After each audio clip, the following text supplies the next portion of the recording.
नमस्कार. माया मिरॅकल किचनमध्ये तुम्हा सर्वांचं स्वागत आहे. आणि आज आपण मुगाची उसळ पाहणार आहोत. इथे मी रात्रभर भिजत घातलेलं मूग आहे आणि त्याची दुसऱ्या दिवशी मी उसळ करत आहे. बघा, त्यासाठी लागणारं साहित्य मूग आहे, तिखट आहे, कढीपत्ता आहे, कोथिंबीर आहे. इथेच मी कढई घेतलेली आहे. कढईमध्ये तेल घातलेलं आहे. बघा,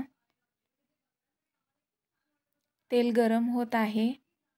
त्यानंतर मोहरी घातलेली आहे, जिरं घातलेलं आहे, कढीपत्ता घातलेला आहे. बघा, त्यानंतर कांदा चिरलेला तेलामध्ये टाकलेला आहे, हळदपूड टाकलेली आहे, लाल तिखट घालून मी पूर्णपणे हा मसाला भाजून घेत आहे. आता हा मसाला भाजलेला आहे. भाजलेल्या मसाल्यामध्ये भिजलेले मूग घालायचं आहे आणि ते परतवून घ्यायचं आहे. नंतर थोडं मीठ घालायचं आहे चवीपुरतं आणि थोडंसं पाणी घालायचं आहे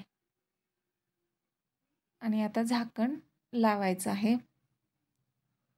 झाकण लावल्यानंतर आपले ही मूग काय झालेलं आहे, शिजलेलं आहे आणि आता ही उसळ तयार आहे. ही उसळ आवडली असेल तर माझ्या चॅनलला लाईक, शेअर, सबस्क्राईब करा. धन्यवाद.